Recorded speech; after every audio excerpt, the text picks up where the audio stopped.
behalf of all 42 of the Conservative Party of Canada's British Columbia Electoral District Associations, I welcome you all to our BC Leadership Debate. We have hundreds of people watching live right now on Zoom, many more on YouTube, and others who will see it on demand over the coming days. My name is Jordan Bateman. I'm a proud CPC member, like so many of you watching tonight. And I hope this debate will help all of us as we work through our ballots and determine who should lead our party into the next election and defeat Justin Trudeau. Tonight, we're joined by 3 of the 4 leadership candidates, Dr. Leslyn Lewis, Mr. Erin O'Toole, and Mr. Derek Sloan. We appreciate their time and their willingness to talk with our BC members. The 4th candidate, Mr. Peter MacKay, was invited by our CPC EDAs repeatedly, but he declined our invitation to speak with our BC members. The inspiration for this event is the experience that many of us had while canvassing voters during the 2019 election. In too many instances, our party's policy positions were deemed either inadequate or irrelevant to the primary concerns expressed by British Columbians on doorsteps. Tonight, our 3 candidates will each address 8 questions put together by the BC Electoral District Associations. The 8 topics will range from the carbon tax to cancel culture, from affordable housing to forestry, and many others in between. I would like to point out that these are not my questions, but the questions developed by the volunteers and members and door knockers and the grassroots of our party across British Columbia. The format will be simple. Each candidate will have 45 seconds to answer the question, followed by a one-on-one debate. I'll pair them off so that everyone gets a chance to talk to each other about the issue for 2 minutes. In the second part of the debate, each candidate will get to ask one another a question, followed by a one-on-one debate. A brief closing statement from the candidates will wrap us up tonight. A few notes. Like many of you watching, I am undecided on how to mark my ballot, and I'm hopeful tonight will help me decide as I weigh their responses on BC issues. Remember, ballots are arriving at our homes this month and must be received back in Ottawa by August 21st, so time is of the essence. I will also flash a yellow card when candidates have 10 seconds left, and a red card when they're down to 5 seconds, and politely interrupt them when time limits are reached. I'll do my best to ensure that each candidate has a fair amount of time in the one-on-one debates to make their voice heard, and that our BC questions are answered. Fortunately, I know that these 3 have a lot of respect for one another, and as Conservatives, we agree on far more than we disagree. I ask for their courtesy to one another, demonstrating that fairness and politeness that we Canadians are world renowned for. Finally, in a perfect world, we would have done this debate in person. COVID-19 has thrown our entire leadership campaign into the Zoom world. This is new for all of us. And while we have taken every measure possible to ensure strong, reliable internet feeds, crazy things can happen. Please bear with us and rest assured we're going to push through any technical glitches. For those of you who'd like to weigh in as we go along, click the chat button below to open the chat box on the right side of your browser. Please be respectful and kind in that chat, or our moderators will step in. On Zoom, there will also be 3 polls that will pop up at various points, so be sure to vote early and often in those. Now, ladies and gentlemen, let's get started. You know them from TV, you know them from holding Trudeau to account, you know them from their tweets and Facebook posts, and from their many, many campaign emails, Dr. Leslyn Lewis, Mr. Erin O'Toole, and Mr. Derek Sloan. Our first question tonight is crafted by the amazing people in Nanaimo Ladysmith. It will be answered first by Dr. Lewis, followed by Mr. Sloan, and finally Mr. O'Toole. Each has 45 seconds to respond. Dr. Lewis, during the 2019 federal election, our volunteers repeatedly heard on the doorsteps of constituents about the need for a real climate plan for Canada. If a Conservative government terminates the federal carbon tax, the BC provincial carbon tax will remain in place. What is your specific plan? How does it compare or differ to other parties in BC? And how does it differ from our 2019 campaign plan? Thank you for your question. Good evening, everyone. I'm certainly wish that I could be there in person to be within your beautiful province with you, but I'm still happy that we could connect by technology tonight, and I just want to thank the organizers. So with respect to your question, a Lewis government would eliminate the federal carbon tax. In order to win the next election, we need to be able to credibly challenge Justin Trudeau on the environment. I hold a Master's of Environmental Studies from York University, and I've spent years studying how to protect Canada's lakes, forests, rivers, and to protect it from needless damage while building our economy.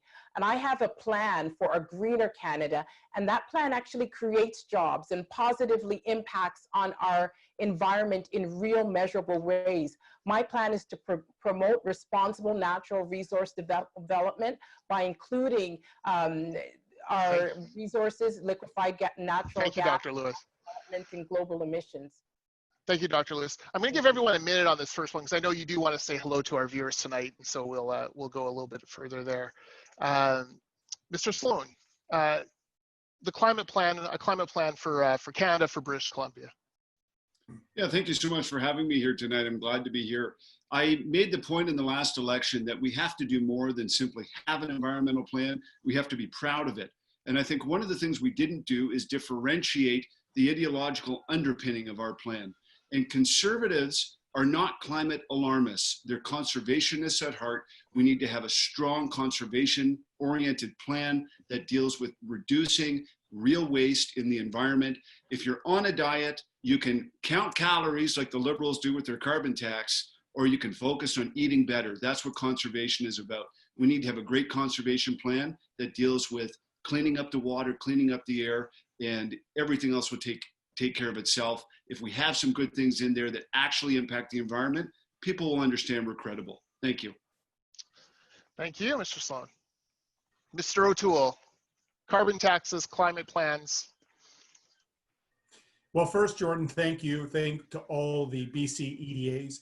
And thank you to Nanaimo Ladysmith for this question. In BC, I helped in 11 ridings before the last election, and throughout Southern Ontario, my region, I heard repeatedly that the Liberals and the left had branded us as not caring about the environment. So we have to have a real plan. Here's what I'm going to do. I'm going to kill the Trudeau carbon tax. I'm going to get pipelines built, and we will win the next election. My plan is very detailed, and it is about respecting the provinces. Ottawa should not dictate. We should actually leverage technology, whether it's carbon capture and storage, nuclear power, other forms where we can partner with the provinces who are reducing their emissions in a way they see fit. If we're not serious about this issue in the next campaign, we will not win. I have a serious plan. Thank you, Mr. O'Toole. All right, we're going to pair off Dr. Lewis and Mr. O'Toole for the first round of debating this question. You have 2 minutes. Go ahead. Well, certainly, I know that Dr. Lewis worked a lot with the feed-in tariff and the program brought into Ontario by Jerry Butts and the Kathleen Wynne Dalton McGuinty government. Can you talk a little bit about whether you feel— That's actually incorrect, Mr. O'Toole. I did not work a lot with the feed-in tariffs in Canada. I worked in the developing nations, in African countries, selling Canadian technology developed by Canadian entrepreneurs to African nations. So I just wanted to correct you on that statement, Mr. O'Toole. But the feed-in tariff in Ontario, were you not involved in that as well? Absolutely not. Never. I was never involved in the feed-in tariff in Ontario. My work dealt with Africa only. Well, because that program in Ontario was disastrous and drove up electricity, hydro rates. And so what we have to do as a party is show that we have a plan to get resources to market and to partner with provinces on their programs to get emissions down. If the Alberta wants to work with large emitters, we should respect that. If BC has their own approach, we should cut off Trudeau's carbon tax and respect that. That's what I've been trying to run in this platform. And we should also respect the fact that your plan has actually put in place a double carbon tax in places like it would affect BC because they have a provincial carbon tax, and your plan actually puts in place a double carbon tax. That's incorrect. In fact, eliminating the federal carbon tax, right now the BC carbon tax is about $30 a ton, and Trudeau was wanting to go up to 50. I would eliminate that. So the federal portion would be taken off. What the provinces decide to do, Ottawa needs to get out of the way. And it's been disappointing that Mr. MacKay and some people are misrepresenting my plan when it's important for us to have a serious approach on this issue and be straight with people. Thank you both. That was excellent.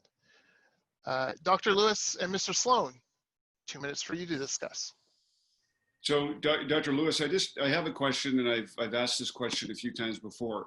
So I'm the only candidate that says we need to get out of the Paris Agreement. And I know that you've said that it's not a binding agreement, so it doesn't matter if we're in it. But you've also said that on the United Nations Mass Migration Compact, we should get out of it because it impacts national sovereignty. So I wonder how you can have two different opinions on those issues. And I really feel that the Paris Agreement is very critical to making sure we develop energy in Canada. And I don't think it's good for us to be in.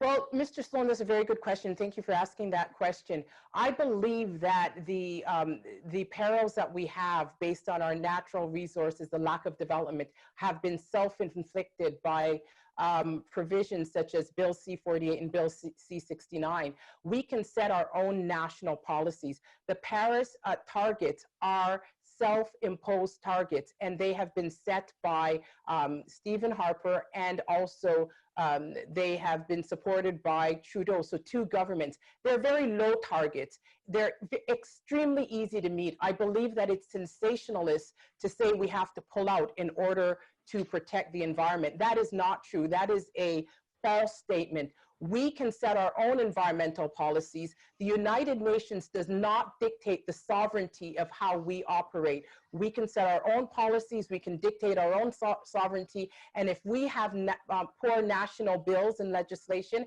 that is self-inflicted. We can repeal Bill C-48, repeal Bill C-69, and implement enabling legislation that will develop our natural resources. Well, you know, with all due respect, nobody thinks that we can meet. I mean, you said the reduction targets that we have are no big deal. They're a huge deal because we're saying 30% reduction. Nobody thinks we can meet those. So I don't know why you think we can, even with mass. Mr. Sloan, we're at 2 minutes, so I'm going to cut you off there. They are set by ourselves. So we're at 2 minutes, Dr. Lewis, so I'm going to move on here. Mr. Sloan and Mr. O'Toole, you have the final 2 minutes on this question on carbon taxes, climate plans, reaching out to Canadians. Yeah, so Erin, I just had a question for you. I'm not sure what exactly it means, but it is a little concerning to me. I notice on your climate change platform, you talk about a national industrial regulatory and pricing regime across the country. You do say that you want industries to pay rather than taxing ordinary Canadians. I'm afraid that industry is going to pass those costs on to ordinary Canadians. So maybe you can fill me in on what that means. Well, what Jason Kenney and Doug Ford are doing, Derek, is working with some of the larger emitters to get their emissions down without disrupting production. And what I think we can do federally is there may be ways we can actually accelerate that through capital cost allowance, depreciation, and I've been saying this for many years, if over a 5, 10, 15-year period, emitters get their emissions down, perhaps we can reduce their taxes, recognizing the public good of the work they're doing without shifting emissions, without shifting production. It's about working smart. As all provinces know, it's the provinces opening up the economies, making the decisions. So the economy is a shared area of jurisdiction. Ottawa should not dictate to the provinces their programs with respect to the environment. We should only try and partner where we can.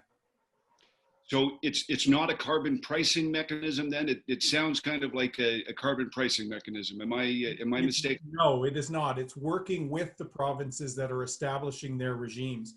It's about respect for the fact that Alberta knows its own needs, Ontario knows its own needs better than an Ottawa bureaucrat does. In fact, the carbon tax court case in Alberta said that it was unconstitutional what Justin Trudeau did. So out of the group here, including Mr. MacKay, I've been the most consistent critic of the Trudeau carbon tax for many years. It's just disturbing that Mr. MacKay and then doesn't show up for events. Erin, I'm just going to quickly say, the Paris Accord, nobody thinks we can meet 30%. All right, we're at 2 minutes. Thank you for that. We're going to move down to coastal resource management. This question comes from our riding in North Island, Powell River, beautiful part of British Columbia, well worth a visit when we get through this pandemic. For BC to maximize both its commercial fish harvesting and energy sectors, our natural resource industry needs Ottawa to provide improved ocean access. According to the Pacific Halibut Management Association of BC, the Trudeau government threatens to take 40% of the North Coast area away from commercial fishing, with an estimated economic loss of more than $100 million annually, devastating the coastal economy, even though 35% of BC coastline is already protected by the end of 2020. On the energy front, addressing the stigma of tanker traffic, reducing the chance of oil spills, and ensuring quick response if they occur are all critical. How will your national ocean strategy address these and other coastal resource exploitation issues? Mr. Sloan, you will go first, followed by Mr. O'Toole and Dr. Lewis. Mr. Sloan, coastal outcomes. Well, we need to repeal Bill C-48 and expand tanker traffic. Managing our fisheries and growing our stocks rather than banning fishing, and to work with BC fishermen. As far as oil spills go, we have the Western Canada Marine Response Corps. These are frontline responders best suited to respond to coastal spills. Of course, there aren't many coastal spills, but we have to be able to respond to them quickly. We need more funding for groups like that. And I will be defunding radical eco groups like the Tides Foundation and other groups like that. And we can put it in to actually combating things like oil spills and being better prepared for them. So I would also have the Ministry of Oceans and Fisheries work with the Pacific States, British Columbia Oil Spill Task Force. Thank you, Mr. Sloan. You're 50 seconds. Thank you. Thank you. Mr. O'Toole, coastal strategy. Absolutely. It's critical for us to balance off development, whether it's energy, the fishery resource, and the beautiful coastline of BC's Pacific, our Pacific Gateway. Nothing shows that we were out of step on that back in before the 2015 election, more than the Kitsilano Coast Guard Station. We need, as we get pipelines to market, and I've got the most ambitious plan to get our resources to market, we need to be world leaders on spill control and spill response, both in the Vancouver area and the Prince George area. I'm going to make specific investments as we determine pipelines are in the national interest. We have to invest. Fisheries will be a science-based approach, but with industry at the table because of the jobs that are dependent on it. Thank you, Mr. O'Toole. Dr. Lewis. Thank you. So I think it's very important that we balance in environmental sustainability with our economic development, and that includes protecting our coastal waterways.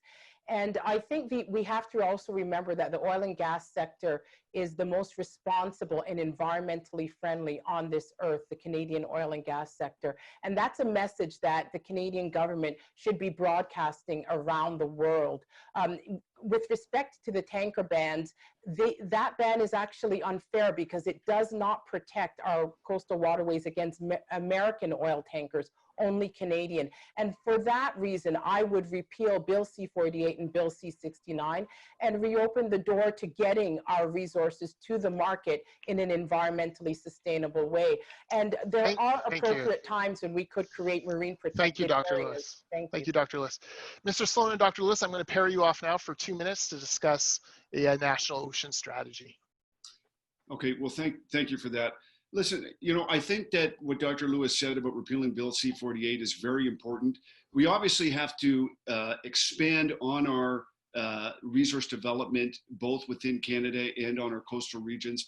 I don't think that turning large parts of our coast into no-go zones when it comes to fishing is in the best interest of Canada, and I'm certainly against that. And I agree that, you know, it is very important for us to uphold our national sovereignty even in issues such as this. And we have to remember that in protecting our coastal waterways and coastal lines, we do not have to capitulate to organizations like the United Nations who set aspirational goals that do not meet our national objective. It's very important that in appropriate times that we create and protect our marine protected areas, but that we do so by putting Canada First principles in place and not shut down our economy and not capitulate to UN bureaucrats to make them happy. And you know, I'll just say another thing as well. The Freshwater Fish Marketing Corporation is a monopoly. And as conservatives, we need to allow fishers to benefit from free market principles. So I support the resolution that we passed in 2018 that said that the Freshwater Fish Marketing Act should be repealed and replaced with a voluntary dual market. And that fishermen under this monopoly should be given the freedom to make their own individual marketing decisions. Okay, excellent. Mr. O'Toole and Mr. Sloan, now you'll have 2 minutes to discuss this issue. Well, thank you. As I said earlier, when we have an ambitious resource program, I have a 100-day plan to eliminate Bill C-69, eliminate the tanker ban, and introduce a National Strategic Pipelines Act, putting a cabinet decision for pipelines to tidewater or refinement capacity. While we do that, we have to show that we're going to be world leaders in spill response. I know, Derek, you weren't there in 2015. The Kitsilano Coast Guard Station that closure became a rallying cry for the left. Even though it was not a spill response station, we have to show we can be world leaders as we get our resources to those important tidewater ports. Now, I'm just going to sort of take us back to where we left off. And I just wanted to ask you, to me, the Paris Accord has goals that are impossible to attain. And many people think that even with Justin Trudeau's excessive taxes, we're still not going to be able to meet our 30% reduction. So I just wanted to ask how you can square support for the Paris Accord with support for our pipelines and oil and resource development. By partnering with the provinces, Derek, these are non-binding targets. So if we don't meet them, we don't meet them. We do not disrupt our production and our economy. What we have to do is come up with ways to keep developing our resources and, where we can, reduce emissions. There's big ways to do it by using clean sources for electricity generation. I know you know my work for the nuclear industry in Canada. It's near both of our ridings. That's one way. But wherever industry can actually lower the emissions without reducing production, why would that be a bad thing? It's all about making sure we don't disrupt our economy for a international meeting of the elite in Paris. Yeah, I think that's fair. And you know, my issue though, of course, is that the aspirational target of the Paris Agreement is to be carbon neutral by the second half of this century. That is 2 minutes. We're going to go back to Mr. O'Toole and Dr. Lewis. I just want to say coastal issues are vitally important here in British Columbia. Where I'm sitting, I can actually look out and see Vancouver Harbor now.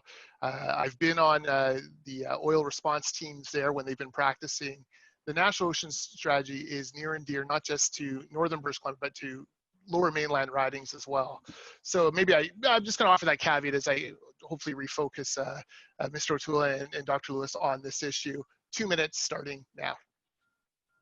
I agree, and as you would know, Jordan, the Kitsilano issue became something that was a distraction because that center was actually not for spill control, but it became a rallying point. This is why I think we have to become world leaders in it. It's also why the tanker ban, Bill C-48, made no sense, because if sea life was a consideration, Northern Gateway should be the preferred pipeline because it didn't have as many of the concerns as there was elsewhere. So we have to have a balance where we have responsible resource development.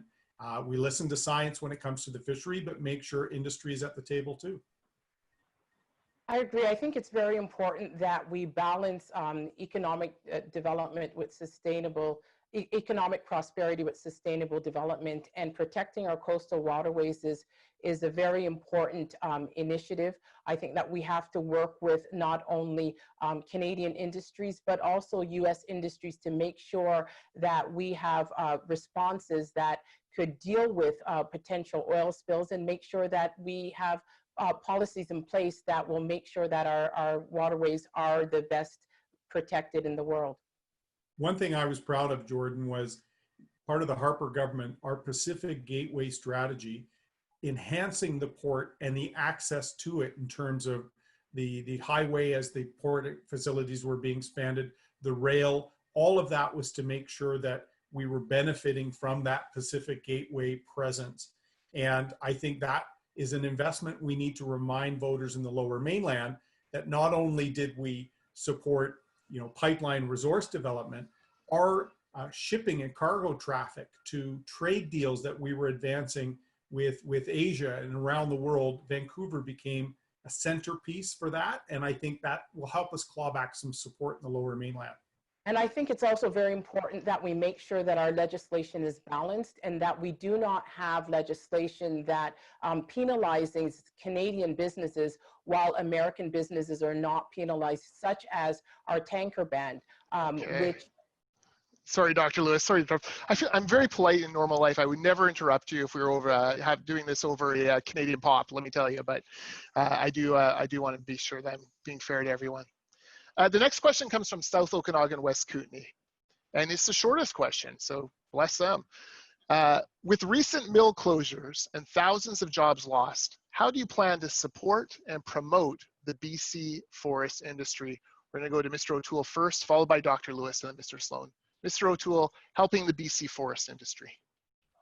This is critical. In fact, when I launched my campaign in January in Alberta, the video we launched spoke directly about the mill closures. When I was in the Okanagan, in the Kootenays, I heard about concerns across the province of 7, 8 mill closures in the last few years. The biggest thing we can do is I will deliver a softwood lumber agreement with the United States. I worked on trade issues in the Harper government and in the private sector, and it was my efforts that helped get the steel and aluminum tariffs removed by Canada by building bridges within the US Congress, particularly with Republican members of Congress who were senators and military veterans. So that will be my focus, supporting that industry, getting a deal. Thank you, Mr. O'Toole. Dr. Lewis. Thank you. I think that we have learned a lot of lessons from COVID, and one of those lessons is to bring our manufacturing capacity back home and to create enabling capacity locally. And I think that it's very important to invest in self-sufficiency, and that means producing personal protective equipment here, which will really tap into our forestry industry and will allow that industry to provide raw materials in order for us to make sure that we are better equipped for a future crisis like COVID. And I want to make sure that Canada is ready for any future pandemics and national emergencies, and the forestry industry plays a big role in that. Thank you, Dr. Lewis. Mr. Sloan, forestry in British Columbia. Yes, obviously renegotiating a long-term softwood agreement with the US is very important. And of course, Justin Trudeau could have signed a deal that would have been better, but he decided to throw the dice and wait for his friend Hillary Clinton, which never happened. And so I believe in, of course, planning a Made in Canada program, which will support our manufacturing and use of Canadian wood products. We have to remember that manufactured wood products such as, OSB, LVL, these type of products are very important. We need to protect our intellectual property. China has stolen technology from us when it comes to these manufactured wood products, and we need to make more in Canada. The wood pulp for N95 masks comes predominantly from BC. We need to make that stuff here. Thank you. Thank you. All right, Mr. O'Toole and Mr. Sloan, we're going to pair you off first to discuss forestry in British Columbia. Gentlemen. Absolutely. Going on what Derek was saying about the N95 masks, in fact, I was helping put together some manufacturers in Ontario with fiber suppliers in BC as we were all scrambling towards responding to the need to create critical PPE here at home. And as we've learned, after the pine beetle infestation and getting rid of that in BC, we had an oversupply for a time of fiber. Now that supply of fiber is a little uncertain. So what we have to do as part of the softwood lumber agreement we negotiate is work with industry to make sure that they have that supply so that mills are kept up to date, and that we promote our resource, like we do energy and minerals, as the most ethical, the most environmentally and indigenously sound produced resources in the world. We should hold up Canadian resources as the world standard. That is what I will champion as Prime Minister. Yeah, that's very important. And the wood industry is such an exciting industry. It's very environmentally friendly. Wood is a superior product to many other building ingredients and is certainly more environmentally friendly. And I really support the investment in, for example, manufactured wood products, which have so many applications. We need to not only invest in our own industries, but defend our industries from incursions by other countries like China who try and steal our technology. And I will have a anti-infiltration division which deals with theft of intellectual property and espionage on Canadian soil with police and military and intelligence. And we need to make sure that we're putting Canada first and standing up to China. Right. And as we work on building new markets to build away from reliance on China and bad actors, we've got to remember that our resources are in demand. I remember going to South Korea to finalize our free trade agreement with that country, who we helped save in the war. Wood products were also a very hot commodity in that part of the world. There's new markets for our forestry sector. Okay, Mr. O'Toole, you can continue the story next. So if you want, you and Dr. Lewis will continue this conversation about British Columbia forest industry. Yes, so I think it's very important that we put in place a plan for essential products, especially personal protective equipment, and that it be made in Canada and that it tap into the BC forestry industry. And I think that we could have a positive impact on the forestry industry. I would like to work with this industry in creating new opportunities and creating new models for self-sufficiency. And that means cutting red tape for businesses and making sure that governments have incentive programs that will incentivize these businesses to develop these new areas. Yes, and I think we've also got an amazing team in BC on this specific issue. I've been dealing with several years with Kathy McLeod, Tracy Gray, who won in Okanagan Lake Country in the last election. We need to make sure that we continue that strong voice from BC and make sure that part of the overall fight against Trudeau is his attack on working Canadians, people that work hard in the mills of British Columbia, in the auto plants of Ontario, in the energy sector in Alberta. Those people are providing for their families. They're building up Canadian economy, Canadian innovation, and the best resources in the world. We need to celebrate that, and both the Liberals and the NDP are actually undermining working people. I think our party will open its doors to make sure anyone who wants to provide for their family, we're going to fight for their opportunity to have a job and produce things in Canada. And one way to celebrate that is by having incentives such as a 2-year amortization on 100% capital cost allowance write-offs for purchases of environmentally efficient technology that assists the forestry section. And that is one of my plans. Excellent. Thank you both for that. Finally, on forestry, Dr. Lewis and Mr. Sloan. Well, I think it's important that we maintain investment in Canada, and of course, intellectual property protection should be at the forefront of that discussion. You know, Erin O'Toole brought up the fact that there's markets around the world that are expanding and they need our wood products. Of course, the United States, even though they like to fight us over the softwood issue, they don't have enough production in their own country to meet the demand. So they can only produce about 70% of their overall needs. So we are a key player for them, and I believe that we can have a good relationship with the United States. I personally believe we're going to see a Republican government again in this upcoming election in the fall, and I believe a Conservative government will be well poised to deal and trade with the Republican United States.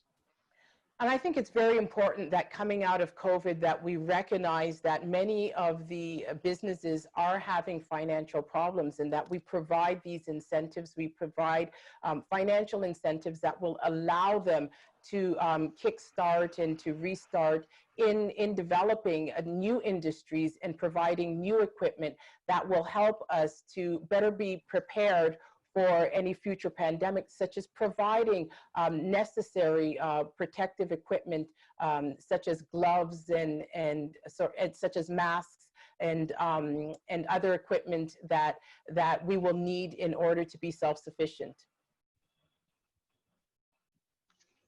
All right, we're going to move on to Indigenous affairs. Justin Trudeau has campaigned on being a leader for Indigenous people. Yet at any given time, the tap water is not safe to drink in numerous First Nation communities across Canada. This is the case even though the federal budget for Indigenous Services Canada is now over $9 billion a year. How will you restructure Indigenous affairs and ensure better outcomes? This question will go first to Dr. Lewis, followed by Mr. Sloan and Mr. O'Toole. Dr. Lewis, Indigenous affairs. Well, I think it's a national disgrace that we send money overseas for various projects, including clean drinking water projects, while some First Nations communities across Canada do not have the same clean drinking water. And I would like to take real action to ensure that there's clean drinking water on every First Nation reserves. And this starts by reassessing where some of the money is being sent overseas to various countries, and redirecting that investment in better infrastructure on reserves and in northern communities. Thank you. Mr. Sloan. You know, the clean water and reserves has to be everyone's #1 priority. And I agree that we need to make sure that we're funding people in our own country and putting our own country first.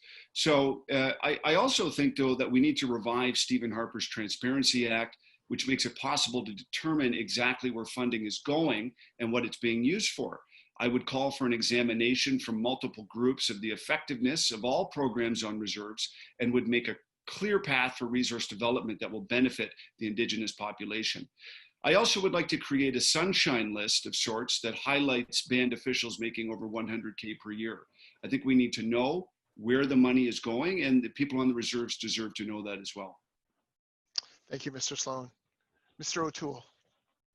Thank you. In my plan, I have a detailed outline of how we have to make the safe drinking water issue a right for Indigenous Canadians on reserve, and to do that in a deliverable way, engaging the private sector and innovation, not waiting for bureaucrats to solve it. For me, reconciliation means collaboration and participation in the economy.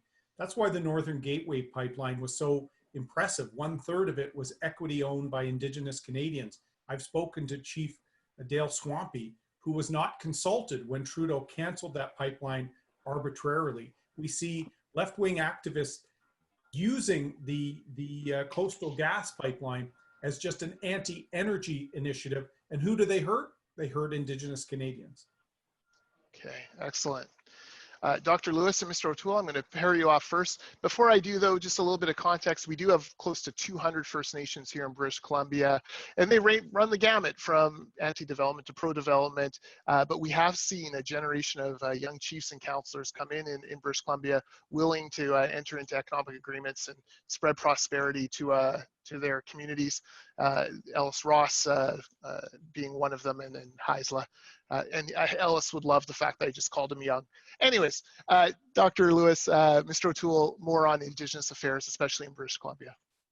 Sure. Ellis Ross gave a spectacular defense against the left's illegal rail blockades on television, where he showed that Indigenous issues are being captured by activists. In the case of that first protest, a woman from California wanting to stop things in Canada. So we have to stand up, have to have an approach to stop illegal blockades. I put out a very detailed policy on that. And resource revenue sharing with Indigenous communities is key to reconciliation, allowing mutual benefit, mutual respect, and partnerships to be built. We've seen it, as you've said, in some parts of BC, in the Prince George and Okanagan area. We need to make this the norm. Partnership is reconciliation.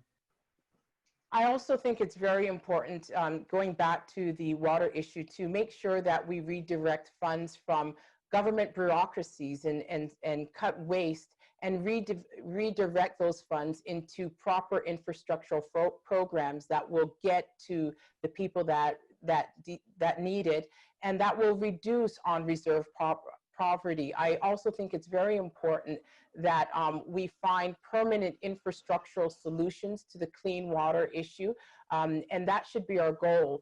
And in the interim, I think it's important that we find immediate solutions that we can immediately put in place that will be quick and that will ensure clean access to clean drinking water while we are working out the permanent solutions. The poverty issue is one I think we all want to tackle. And that's why my proposal on resource revenue sharing agreements being a fundamental part of engagement on resource projects is key. If you look, the Northern Gateway pipeline I referred to earlier was participation, not just in the benefit, but in the jobs. We need to provide opportunity. And I think the resource industry is an amazing opportunity for our Indigenous communities. Thank you both. Dr. Lewis and Mr. Sloan, 2 minutes on Indigenous affairs. There's other things that I would do as well for Indigenous communities. I support a property regime that's designed to encourage lending for private housing and small business. When it comes to illegal blockades and protests, I will make sure the authority of elected chiefs of First Nations is respected and that our resource projects cannot be undermined. I am also committed to withdrawing Canada from the United Nations Declaration on the Rights of Indigenous People. This is because that treaty allows the activists to prevent projects, and it muddies the water when it comes to approvals. So we need to make sure that the way to development is clear, and we give the Indigenous a chance to say yes to projects as well.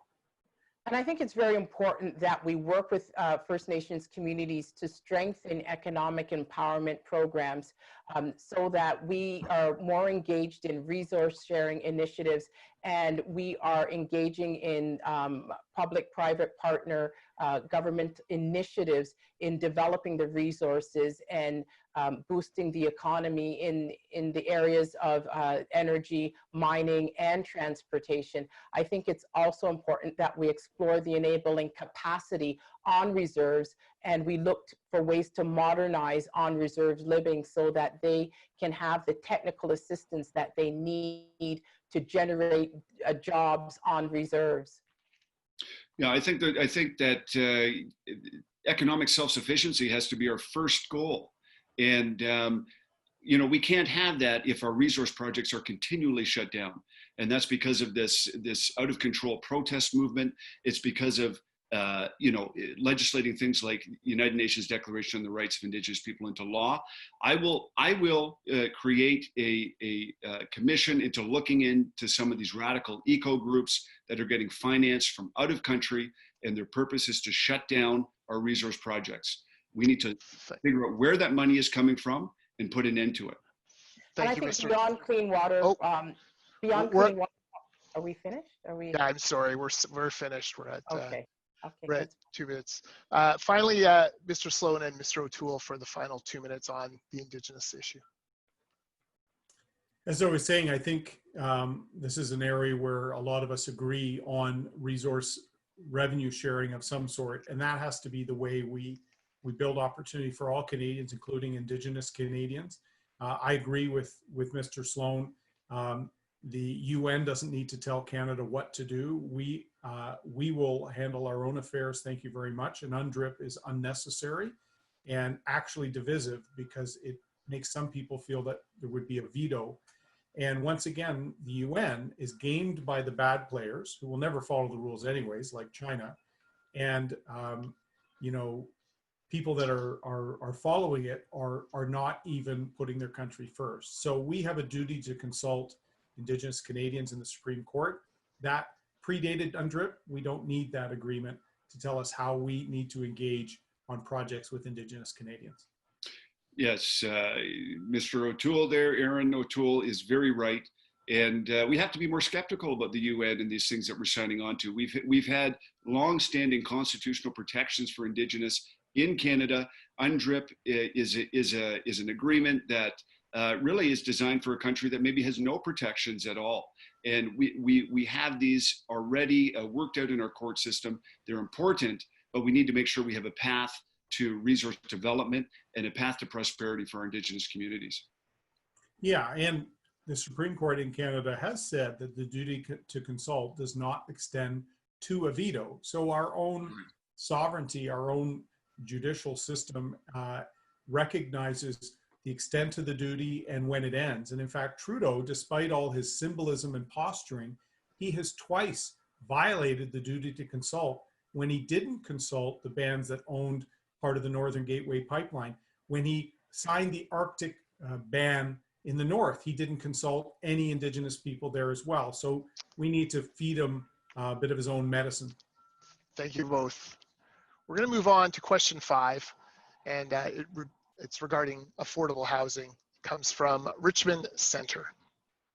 Previous generations were able to buy a home and raise a family on a truck driver's or a warehouse worker's wages.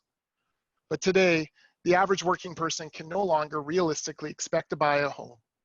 Interest rates and mortgage rules are set at a federal level, and CMHC is a crown corporation. But housing markets experience bubbles locally, where supply is not kept up with demand in both rental and purchase markets. Pardon me, Victoria, Metro Vancouver, Abbotsford Mission being extreme examples. What would you do to help increase affordability, supply, and vacancy without adding to pressure on prices? Mr. Sloan, we're going to start with you, followed by Mr. O'Toole and Dr. Lewis. Mr. Sloan, affordable housing. This is near and dear to my heart, and I've been thinking about this very carefully. It's very simple, actually. We need to reduce our immigration levels. Our immigration levels are higher than on average for developed nations. And if you take a look at the number of immigrants that are settling in our major cities, it far outstrips the supply that we have. So that's part of it. We also need to have a moratorium on foreign residential real estate purchases. There's too many people who are buying up 10 condos, 15 condos. They don't even live there. They don't live here. We also need to deal with money laundering, which is inflating the market. So these are the things we need to do. My grandparents were able to buy a home in the 50s for $9,000. They paid it off in 3 years. They were just photographers. They worked hard, but that was the standard of living in those days. We need to get back to that again. Thank you, Mr. Sloan. Mr. O'Toole. This is a great question, and not surprising, asked from a Lower Mainland Riding Association. First of all, the CMHC stress test was unfair, particularly to areas of the country like the Lower Mainland of BC and the Greater Toronto area where I'm an MP. Applying a one-size-fits-all to the country where there's unique needs is unfair. We also need increased supply, and I've got a plan to change some of the federal tax rules with respect to rental properties to encourage more supply. Transit also leads to more supply by more access for people to get in. So some strategic federal infrastructure investments there. And we have to take on the money laundering and the foreign abuse into our housing market. We've seen that in BC. We need to end it. Thank you, Mr. O'Toole. Dr. Lewis, affordable housing. So life is becoming less affordable for many people, especially young people who are concerned that they will never be able to own a home. I want to make sure that the potential to buy a home is there for as many people as possible. And so my policies will focus on allowing even parents to be able to pull out some of their RSPs to help their children and extend that program. I would also like to increase the maximum amount of the HST rebate for new homes to potentially $35,000, which will give first-time home buyers more money in their pocket. In addition, income splitting is something that will also allow for more savings on taxes. And I would also like to relax the rules for first-time home buyers, in particularly the stress test, which I feel is higher than it needs to be. Thank you, Dr. Lewis, and you can continue that on. You and Mr. Sloan, I'm going to pair you two off right now. So please continue your discussion on affordable housing. So I'll just jump in there. I don't think there's any way to deal with the housing situation unless we deal with the unrestricted foreign residential real estate purchases. BC, of course, has added a tax. Ontario has done that in certain locations as well. We have to deal with this. I mean, China is what some people call the governing body there, a kleptocracy, where you have people in high positions that are just squirreling away money, and they throw it into countries like Canada and other places, and they'll gladly pay above market rent. They just want to keep their money safe. We have to deal with that. And any plan that doesn't deal with stopping that will never work. And it's clear that that's a major issue that needs to be addressed. I agree. I would toughen up the rules on foreign buyers and look into penalties for even people who have their properties vacant and who habitually buy properties and keep them vacant for long-term periods, because this affects the pricing, it affects the market, it affects the availability of properties. And so policies that would penalize this type of behavior are essential to making sure that house prices are regulated and are affordable. Well, you know, stopping vacancy is good, but if 15 houses on the same street are owned by a millionaire high up in the Communist Party of China, and they're renting it out to Canadians who can't even afford to buy a house in their own neighborhood, I think that's a problem. I'm just going to pivot to another issue. Landlord and tenant legislation is provincial, but it's woefully inadequate in many provinces.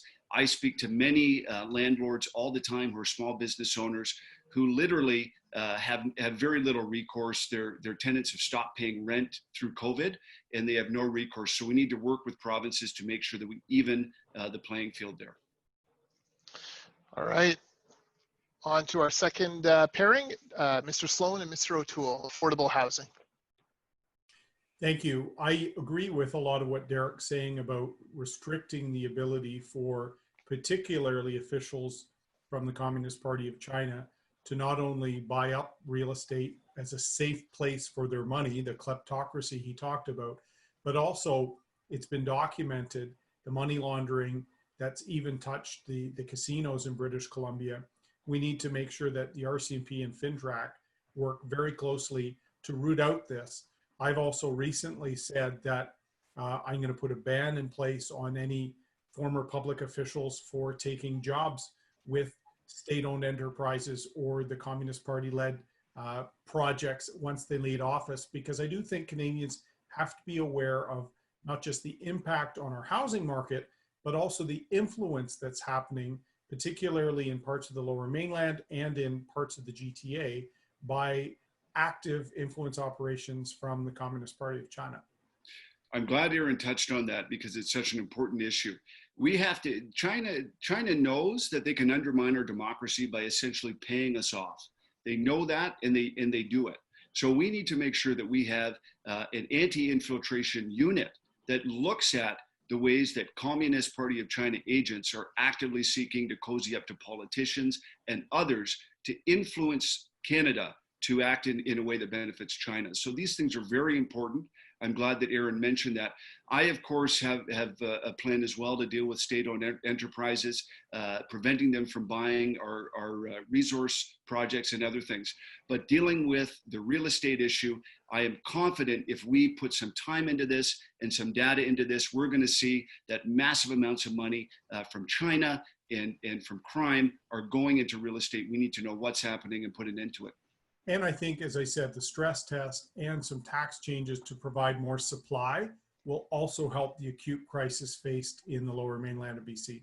Okay, perfect. Mr. O'Toole and Dr. Lewis, you'll have the final 2 minutes on affordable housing, and I'd be curious on hearing a little bit more about this supply ideas. I agree that we do need to relax the rules, and particularly I found that in practicing real estate law that the stress test really did impact on the ability for especially young people to be able to afford their homes. And I think that we need to have even a specific test that deals with first-time home buyers, which is a much looser test. And while I don't like government intervention with the market, I believe that this action is actually required to make sure that home ownership remains affordable for the average Canadian. Agreed. And I think going to what you were saying, Jordan, some of the federal tax rules prevent sometimes a carrying over from one property into another. If a landlord is going to invest in another rental property and sells one to get into the other, we need to make sure that they can do that without the gain being taxed if it means more availability, more supply.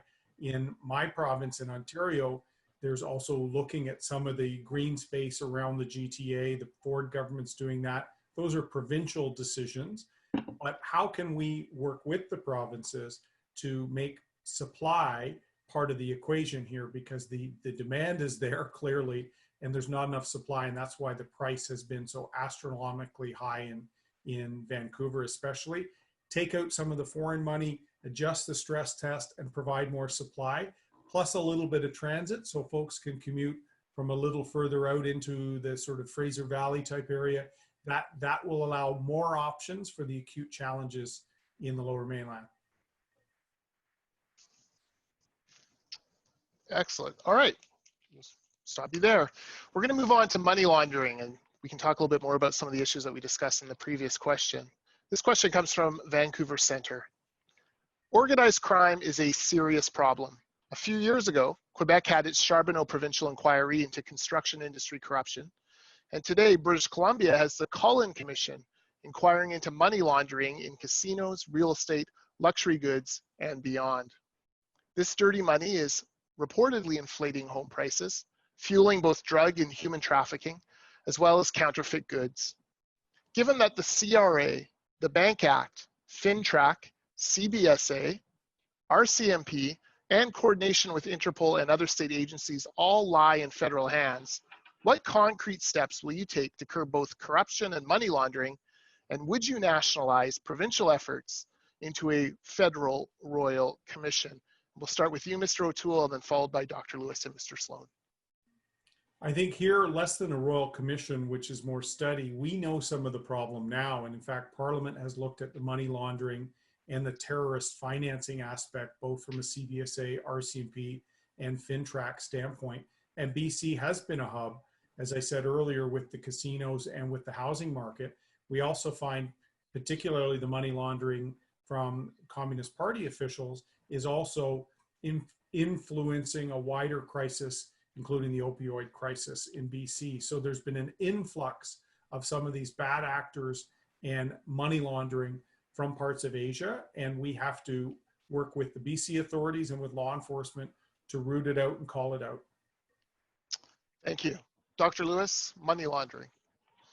Well, I think that it's important that we make sure that our law enforcement agencies have sufficient resources and that they're equipped to identify and combat these issues. And I want our law enforcement officers and officials to have the tools that they need to fight modern crime, including white-collared crime. And I don't agree with calls to defund the police. I feel that the RCMP needs more resources in order to address organized crime, intellectual property theft, and foreign interference with our government. And so I would invest in additional resources into these areas. Thank you, Dr. Lewis. Mr. Sloan. Well, I think I agree with Erin in the sense that a royal commission just means more talk and not getting anything done. So we need to do what we already know. We know that it's a problem, so we need to take federal action. I have said that we need a moratorium on foreign real estate purchases as that involves laundering. We also need to increase funding for CBSA, that's the Border Services, to stop the drug, gun, human trafficking, all that stuff. We need to focus on infiltration from Communist China and other criminal elements that are bringing in money from outside of Canada and laundering it here, and of course using drug profits to fuel the rise in housing prices. So that's something we need to take very seriously. Thank you, Mr. Sloan. We're going to pair off Mr. O'Toole and Mr. Sloan for 2 minutes on this topic. And, you know, I'll start off here by saying another issue that we have, the CRA needs to shift its focus from auditing small businesses who are easy targets and start going after real criminals. There are so many small businesses that are getting audited over and over again because the CRA under orders from the Trudeau government feels they need to raise money, and they know that small businesses are sitting ducks. So they need to start auditing the real criminals. And as we do that, we can start to uncover money laundering, and we can start to deal with it. I agree with Derek in terms of the relentless focus CRA seems to have on SMEs, small business owners, and a lack of focus on overseas tax evasion schemes. On the organized crime issue and the money laundering in BC, I think the Cullen Commission is already looking at some safeguards where we need to track this. When I was a lawyer in the private sector for Procter & Gamble, I ran part of a national, then an international examination of counterfeiting, where organized crime was funneling into counterfeit, relying on the brands of other companies, the intellectual property, to fuel new profits. And I think there's a number of ways we can root out these additional forms of money laundering and organized crime. Certainly, I think additional RCMP resources, particularly as we saw in Surrey over the last number of years, as there was increased gang violence as a part of it. People in the Lower Mainland need to know that they have safe communities. And I think part of that is dealing with the laundering, but part of it is also boots on the ground, community policing, keeping communities safe. And that's going to be our commitment. Our worry is, of course, the Trudeau government has MPs in it that want to legalize all drugs, not just marijuana. So we have to hold the line as Conservatives. Okay. Mr. O'Toole and Dr. Lewis, 2 minutes on money laundering and other corruption. Well, white-collar crime is something that is damaging our economy, and I want to make sure that the CBSA, FinTrack, and the RCMP and other agencies have the proper funding that they need to truly fight this crime. And I think that we need to make sure that our Border Patrol agents also have the resources to deal with issues such as human trafficking and drug smuggling. I agree. In fact, if you look, the Harper government, we provided sidearms to the CBSA and started taking border security seriously from organized crime. The Trudeau government's done the opposite. The Welcome to Canada tweet, we've now seen 60,000 people illegally cross our border to enter Canada, mainly in Quebec, but some in Manitoba. That has also led to a rise in smuggling of all things, drugs, contraband, and illegal guns. So the Trudeau government's making that illegal gun smuggling issue worse. And now they're going after law-abiding firearms owners, as they always do.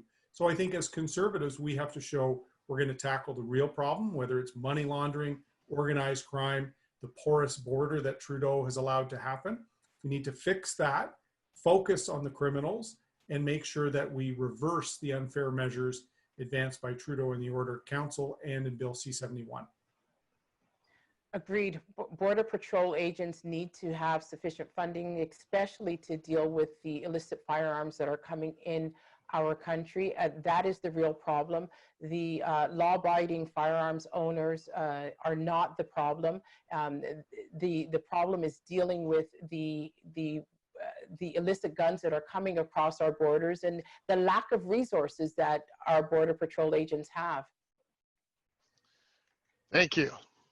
I believe we're coming up on 7 o'clock, so you may hear the cannon go off in the background here from Stanley Park as we salute our healthcare workers at 7 o'clock. Final pairing on money laundering, Dr. Lewis and Mr. Sloan. Well, I think that the Trudeau Liberals have certainly gone after law-abiding gun owners, which won't do a lick of good to actually solve crime. They think it will help them win elections in the Greater Toronto area and other cities. Of course, that won't work. I have proposed bringing back Harper's mandatory minimums for gang and gun crime. I have proposed putting more money into CBSA services to actually stop some of the smuggling that occurs at the border. Money laundering is a scourge, not just in BC, but other areas. I read an article that estimates that about $10 billion of laundered money has gone into Toronto real estate as well. It's a major problem. We have to start getting away from the naivety of the Trudeau government, who believes that smiles and hugs will solve all world problems. We need to be awake to the risks that we're facing and stop just selling Canada out to the highest bidder. And I think it's very important that we look at ways to stop the destruction of our standard of living, which is occurring at every level. And I also believe that we should be able to freeze assets, especially of foreigners that are conducting illegal activity in our country. We should be able to freeze those assets of foreign officials and agents that are involved in white-collar crime. And our system should not be overly difficult in doing that. Absolutely. I think that's a great idea. And we also need to look at ways of targeting terrorist money that's flowing to and fro. And if any person on Canadian soil is in any way implicated in funding terrorism in any country in the world, their assets need to be seized as well. Agreed. All right, thank you very much. We're going to move to question 7. This comes from Steveston, Richmond East. Hate crimes and racial abuse towards Canadians of East Asian ancestry have spiked 500% in the Lower Mainland compared to this time last year. Given today's highly charged political climate, how will you balance effective criticism of the People's Republic of China on the world stage while maintaining strong and positive outreach to the East Asian Canadian community? Dr. Lewis, we're going to start with you, followed by Mr. Sloan and Mr. O'Toole. Dr. Lewis. Well, I think it's important that we as Canadians do not tolerate any form of hatred whatsoever, especially hate crimes. And I think it's important that we as politicians be responsible with our words.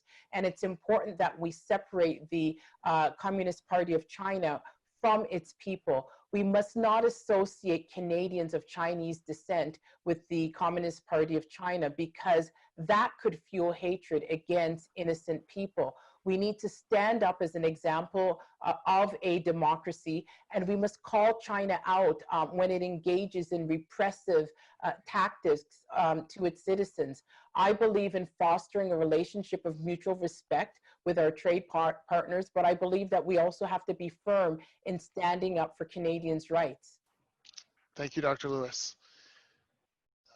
Mr. Sloan. Well, you know, Justin Trudeau hasn't criticized communist China for barely anything, and it's causing frustration among certain people. And it boils over into abuse towards Chinese Canadians. I believe that by criticizing communist China, we can show Canadians who the real culprits are with the spread of COVID-19 and can take the focus off of Chinese Canadians here who had nothing to do with it. Chinese Canadians are among some of my most ardent supporters. I have a campaign website in Mandarin for the leadership campaign. They know what communist China is about. New Canadians from China were sounding the alarm as early as last November about the Wuhan outbreak, and no one was paying attention. Other East Asian Canadians were among the first people to go online and defend me when I called out Dr. Tam for letting the CCP Thank you. Thank you, Mr. Sloan. Mr. O'Toole. Thank you. It's not about the country. It's not about the people. We hate the ideology. It's communism. Over the century, last century plus, hundreds of millions of people literally have been oppressed by that dictatorial ideology. And we have to be very careful. And I think conservatives are very careful to make sure that our criticisms of the Chinese state, Beijing, or the Communist Party officials who are ingratiating themselves while they're subjugating the Uyghurs, religious minorities, while they're not living up to the one country, two systems agreement. They're building artificial islands in the South China Sea. They're encroaching and have Arctic ambitions. I've been calling out the Communist Party of China for many years. Thank you very much. To start, we're going to pair off Dr. Lewis and Mr. O'Toole, 2 minutes on dealing with the China issue and also racism here in British Columbia. I think it is important. I talked to colleagues like Nellie Shin and Kenny Chu about concerns within the Chinese Canadian community post-COVID and throughout the pandemic. And I think it's important for all of us to make sure that our concerns with Beijing don't get translated into people spreading division within our own country. I think as public officials, that's important.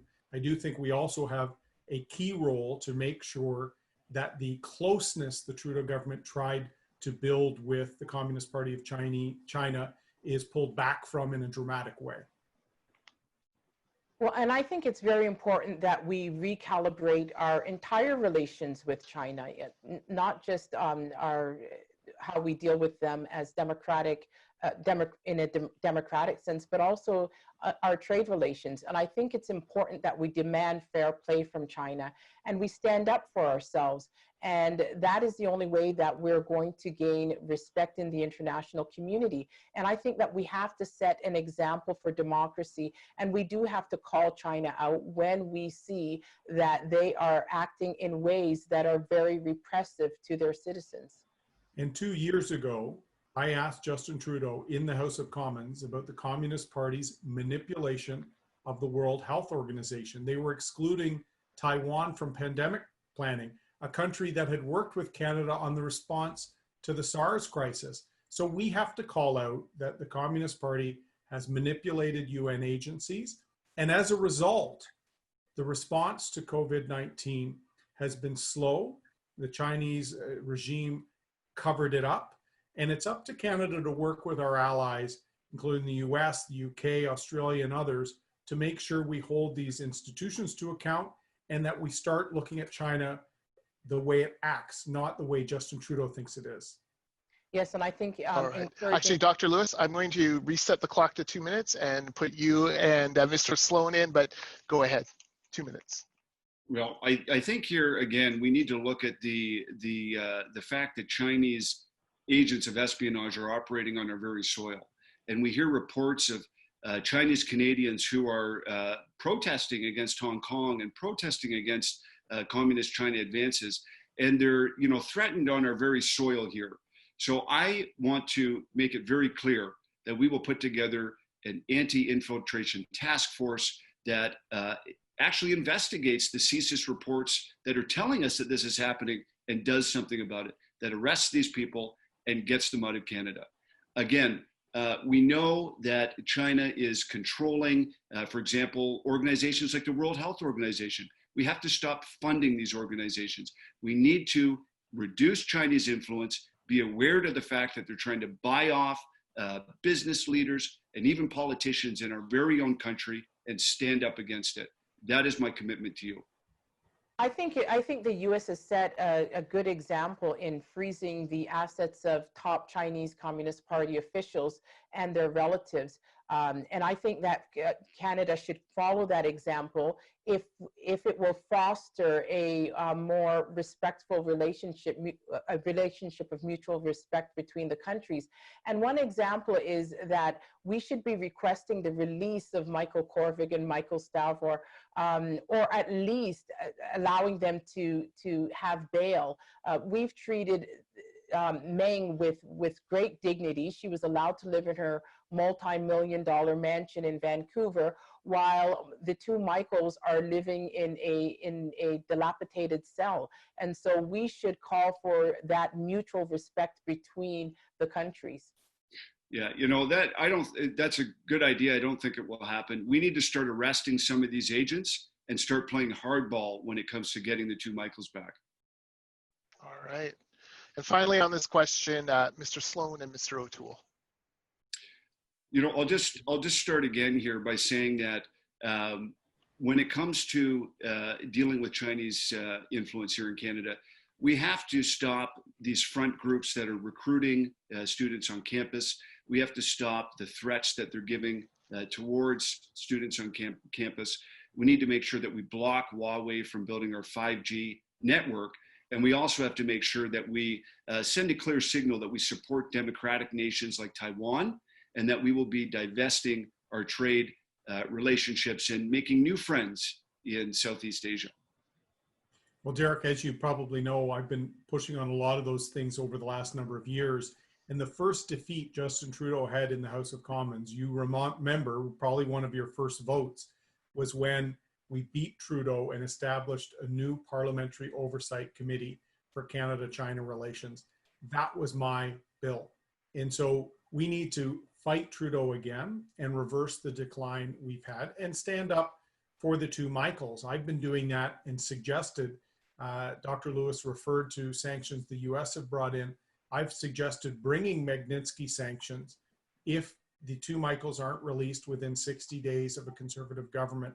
I will make that happen and then ask other allies to apply similar sanctions to apply pressure. I agree with Derek. We have to be resolute. We have to be firm. China sees and preys on weakness, and Justin Trudeau has been weak. Yeah, and I think we have to go further than that. For example, we're partnering with a Chinese firm to develop a COVID vaccine, a firm that's affiliated with the Chinese military. I don't know how that could ever foster trust in the Canadian public for such a vaccine. I also believe we have to be careful with state-owned enterprises that are purchasing resource projects here in Canada, and I would ban that for Chinese SOEs. Me as well. Thank you both. Our next question comes from Vancouver Centre. We have heard from many members, especially our young conservatives, that it has never felt so difficult to be publicly conservative as it does today. Many young conservatives are compelled to be silent about their principles due to fear of deplatforming, censorship, and even their personal safety. This emerging issue is prevalent across the country, especially on Canadian university campuses, and it is furthermore prevalent here in British Columbia. One of our volunteers, Tristan, had his employer contacted because he liked a post on Facebook that was conservative. And another volunteer, Angelo, has been anonymously labeled as a fascist for merely hosting conservative speakers at a club event like Jordan Peterson.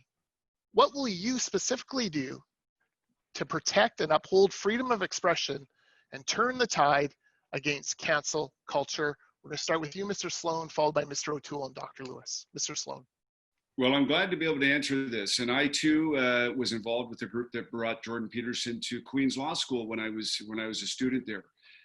This is near and dear to my heart. And if I can't do anything else as leader of this country, I will restore free speech again. I will eliminate cancel culture in our own party with open and free nominations. I will even go so far as to make a law that criminalizes cheating in political processes. And I'm not so much talking about conservatives, although we could improve. That happens all the time in the other parties, and we need to be able to bring that to light. I also will pull funding from universities that don't uphold free speech, and I have a great law that will prevent banning on social media for personal, political, and moral opinions. This is a great topic, and I'll talk about it more in the open debate. All right, Mr. O'Toole. Thank you. I've spoken to the Free Speech Club at UBC, who told me firsthand several years ago about the chill about any opinion other than the left on campus. Even a few weeks ago in BC, a member of the Board of Governors liked to tweet, and there was the mob on him as well. When I launched my campaign, I talked about cancel culture, not just in the last couple of months, because 3 years ago, I started challenging Trudeau on removing names from buildings. I debated union leaders and university professors on campus and lived. I defended Sir John A. Macdonald statues. We have to stand up for our history, and we have to promote free speech and the ability to have debate in a modern democracy. Thank you, Mr. O'Toole. Dr. Lewis. Yes, so I think that canceled culture is ruining our understanding of the past, and until someone is willing to stand up to it, it is going to wash away our history in a wave of progressive revisionism. And so we can learn a lot about our past, but if we erase it, then we might be doomed to repeat it. And I think that people are imperfect, and we should accept that good human beings also have fault, and we can learn from those past mistakes. I plan on fighting back this wave of political correctness that has people walking around on eggshells in this country. And I too will withhold federal funding from universities and colleges who do not respect freedom of expression and who do not respect freedom of speech on campus. Thank you very much. Dr. Lewis and Mr. Sloan, 2 minutes on freedom of expression, cancel culture, free speech. Well, I would also repeal Bill C-48, Bill C-8 and Bill C-16, because I believe that these legislations have actually overstepped parental rights with respect to even limiting a parent's right to speak to their children about certain topics. And it is in pursuit of political correctness. So I think it's very important that we look at these legislations that have encroached upon our fundamental freedoms and that we put a stop to them. Well, I'm just going to go back, and I agree with what you're saying on that, Leslyn. When it comes to universities that don't support free speech, they don't deserve to be funded from the federal purse. And those that hire teachers that are promoting cancel culture. I just want to talk a little bit about my social media platform. Social media platforms are integral to how we exchange information. And we know that their algorithms are biased. We know that they're silencing people. We saw an interview on Rebel News for someone who was hired in the last election to scrub posts from Facebook that spoke negatively about Jagmeet Singh or spoke about open borders and things like that. This is an affront to our democracy. I will prevent that from happening if I'm elected. I, of course, have also been the most vocal person against Bill C-16, which does impede our free speech rights, and Bill C-8, which basically would criminalize parents for trying to help their kids. So I do agree with you on that. And these issues are how we can win and gain ground in this next election. All right, let's go now to Mr. Sloan and Mr. O'Toole, 2 minutes on that same topic. Thank you. As I was saying earlier, when Trudeau removed the name of a father of Confederation off the Prime Minister's building in Ottawa, I was the only voice that took him on. And I took him on with knowledge to say, you know who opened more residential schools than Hector Langevin? Your father, Justin. Pierre Trudeau opened 6, 100 years later. So let's have serious debates. I've gone on campus to do that. I've defended free speech for many years, and that's what we have to do as conservatives. I also appeared on BC media after the first statue to come down was sadly in Victoria because of a social activist counselor on Victoria Council who seems destined to try and rewrite the history to suit his left-wing political narrative. I think it's important for conservatives to stand up on principle against that. Well, I'm against cancel culture in its entirety, and I appreciate what Erin O'Toole said about Sir John A. Macdonald. I also live in the Bay of Quinte, where Sir John A. Was born, and he wasn't born there, but that's where he practiced law and became involved in politics. So it's very near and dear to my heart. And his grave, of course, is a little under an hour from my home in Kingston, Ontario. So I think it's very important that we stand up and say, listen, our founding fathers and people in the past, they weren't perfect, but they have a story to tell. They made decisions according to values that were common at that time, and there's many things that we can learn. And the left's decision to try and whitewash all of this stuff and just, to roll this under so that they can start their own new society according to their own dictates is wrong, and we must stand up against it at all costs. And if you look, they always go after the conservative icons. So it's Langevin, it's Macdonald, it's never Laurier who held the same views, or Trudeau. I don't see the move to take his name off the Montreal airport. It's always the left fighting against our icons. Absolutely. Thank you very much. Sorry, that's 2 minutes. Mr. O'Toole, you didn't mention Tommy Douglas there, but maybe you will in this next 2 minutes where you and Dr. Lewis finish this conversation. Well, we have to. Sorry. Mr. O'Toole and Dr. Lewis, sorry. Well, certainly Tommy Douglas, who I think CBC rated the top Canadian years ago, is known for supporting eugenics and other very, very troubling things in the past. What we have to do, and I think my colleagues both alluded to this, is look at the history and context and look at the fact that all politicians are human. You know, they all are a product of their environment and their society and the times, and we can't use the morality of today to judge the past. We can learn from it. In fact, if we try and scrub it clean, as the left would do to suit their narrative, we risk not learning from it and not teaching future generations. That's why when Trudeau first did it as the Prime Minister of Canada on National Indigenous Day, I said at the time it was a slippery slope, and now we see the cancel culture we're in. I think it's important that we learn lessons from our past. And I think that one lesson that we are learning from this whole cancel culture initiative that's underway is that there's nothing wrong with telling both sides of the history. And we can see that there are good people who have done not perfect things.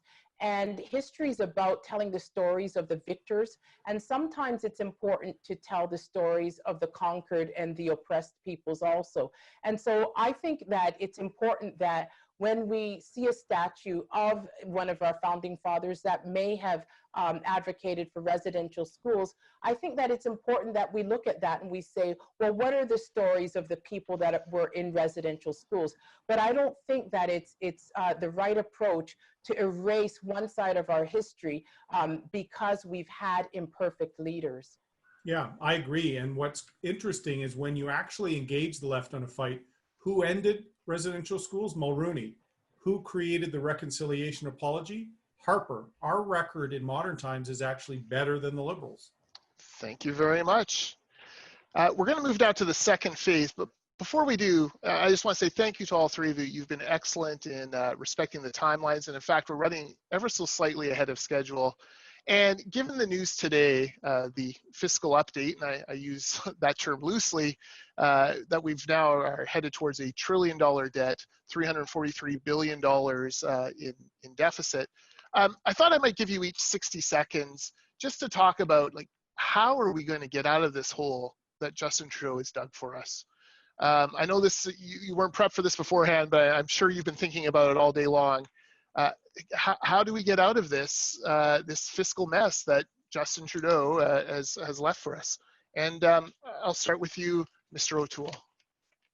Well, first of all, we have to gain the trust of Canadians, starting in September in the House, take the fight to Trudeau, ask for disclosure, get a plan to get the fiscal house back in order. And what we really need is a relaunch of our economy, saving small businesses, and then launch the sectors we talked about tonight: energy, forestry, mining, minerals, manufacturing.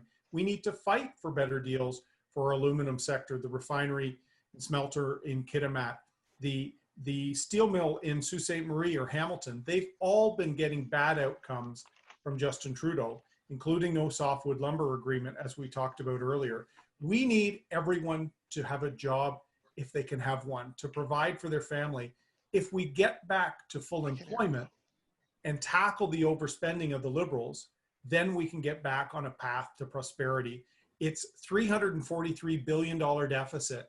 Can you imagine the taxes the Liberals are going to raise? They were raising taxes across the board when they were running a $20 billion deficit. So as leader, I will take this fight to them and we will get the economy back under control. Thank you. And Mr. O'Toole, we've lost your video feed, but I can still hear you. So I believe we were still broadcasting your response. Mr. Sloan, 60 seconds. How are we going to dig out of this for our kids and grandkids? Well, you know, we're going to get out of it the same way you do when you're in any hole, and that's stop digging. There's no magical way to get out of this. We have to unleash our economy. A large part of that's getting our energy sector back on track. So repealing Bill C-48, repealing Bill C-69. Again, I am dead set against the Paris Accord. The Paris Agreement. In French, it's Accord. We have to get out of that. It is going to sewer our energy development. There is no way we can be in that and have any hope getting our energy sector back on track. We also have to cut taxes and regulations to spur entrepreneurship and growth. I have a very detailed small business plan that talks about all kinds of tax incentives for small businesses.